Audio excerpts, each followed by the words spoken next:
ମୁଁ ଆସିକି ପହଞ୍ଚି ଯାଇଥିଲି ଲକି ଇଣ୍ଟରନ୍ୟାସନାଲ୍ ହୋଟେଲ୍ କି ଯେଉଁଟାକି ଅଛି ବାଲେଶ୍ୱର ବିବେକାନନ୍ଦ ମାର୍ଗ ଚିଡ଼ିଆପୋଲ ପାଖରେ। ଆଉ ଏଠି ଗୋଟେ ସେଲ୍ ଲାଗିଥିଲା ଯେଉଁଟାକି ଥିଲା ରାଜସ୍ଥାନୀ ଲୋକ ଆସିକି ସେଲ୍ ଲଗେଇଥିଲେ 3 ଦିନ ପାଇଁ ଥିଲା ସେଲ୍ଟି। ଆଉ କେବଳ ଶୀତ ବସ୍ତ୍ର ଥିଲା ଛୋଟ ପିଲାଙ୍କର ଆଉ ବଡ଼ ଲୋକଙ୍କର, ଯେଉଁଟାକି ସ୍ୱେଟର୍ ଆଉ ବ୍ଲେଜର୍, ବଡ଼ କୋଟ୍ ଆଉ ଶାଢ଼ୀ, ଛୋଟ ଛୁଆଙ୍କର ବି ସେମ୍ ଜିନିଷ ବହୁତ ଗୁଡ଼ିଏ ଜିନିଷ ଥିଲା। ଏଠି ମ୍ୟୁଜିକ୍ ବାଜି ପୁଅ ତାର ମସ୍ତି ଚଲେଇଛି।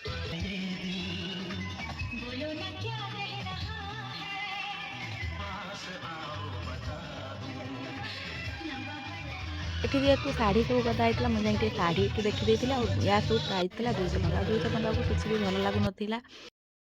ତାପରେ ମୋ ପାଇଁ ମୁଁ ଗୋଟେ ସ୍ୱେଟର୍ ବାଛିଥିଲି ଯେଉଁଟାକି ମୋତେ ବହୁତ ଭଲ ଲାଗୁଥିଲା ଆଉ ପ୍ରାଇସ୍ ବି ପୁରା ଓକେ ଥିଲା, କିନ୍ତୁ ମୋର ସାଇଜ୍ର ନଥିଲା, ବହୁତ ଢିଲା ହେଉଥିଲା।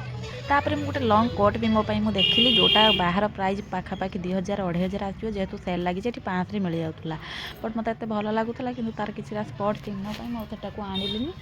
ଆଉ ତାପରେ କାହିଁକିନା ଜିନିଷ ଗୁଡ଼ାକ ସେମାନେ ଏମିତି ଗଦେଇକି ରଖିଛନ୍ତି, ମାନେ ସବୁ ଟେବୁଲ୍ରେ ଜିନିଷ ପୁରା ବହୁତ ଲୋଡ଼୍ ହେଇକି ରହିଛି। ଆହୁରି ବି ପେକିଂ ହେଇକି ଜିନିଷ ଥିଲା ଯେଉଁଟାକି ବାହାରି ନଥିଲା। ଯେହେତୁ 3 ଦିନ ସେଲ୍ ଅଛି ସେମାନେ ଭାଗ ଭାଗ କରିକି କାଢ଼ୁଥିଲେ। ଆଉ ମାନେ ଯେଉଁମାନେ ଲୋକ ବି ଦେଖୁଛନ୍ତି ସେମାନେ କ'ଣ କରୁଛନ୍ତି, ଜିନିଷକୁ ଏପଟ ସେପଟ ବି କରିଦେଉଛନ୍ତି। ବଡ଼ ଲୋକଙ୍କର ଛୋଟ ଛୁଆଙ୍କର ସବୁ ଗୋଟିଏ ଜାଗାରେ ହିଁ ରହିଛି। ତା ଭିତରୁ ନିଜ ସାଇଜ୍ର ନିଜ ଇଏର ମାନେ କଲର୍ ସବୁ କିଛି ଦେଖିକି ବାହାର କଲା ବେଳକୁ ବହୁତ ମୁସ୍କିଲ୍ ହେଇପଡ଼ୁଥିଲା। ଆଉ ୟାର ଷ୍ଟାର୍ଟିଂ ପ୍ରାଇଜ୍ ଥିଲା ଛୋଟ ଛୁଆଙ୍କର 199 କତରୁ ଷ୍ଟାର୍ଟ ହେଇଯାଇଥିଲା, 200 ଟଙ୍କା, 300 ଟଙ୍କା, 350, 400 ଆଉ 500 ଟଙ୍କା। 500 ଟଙ୍କାର ଯେଉଁ ଜିନିଷ ତାର ଟିକେ କ୍ୱାଲିଟି ଭଲ ଥିଲା, ଯେଉଁଟାକି ପାଖାପାଖି ମୁଁ ଯେମିତି କହିଲି 2000 2500 ବାହାରେ ପଡ଼ିବ, ସେଇଟା ସେଲ୍ ମାଧ୍ୟମରେ 500ରେ ମିଳିଯାଉଥିଲା। ଆଉ ଏତେ ମାତ୍ରାରେ ଜିନିଷ ଥିଲା କିନ୍ତୁ ତା ଭିତରୁ ଖୋଜିକି ଆଣିବାଟା ସେଇଟା ହେଲା ମୁସ୍କିଲ୍ର କଥା, ଯେଉଁଟାକି 3 ଦିନ ପାଇଁ ସେଲ୍ ଲାଗିଥିଲା।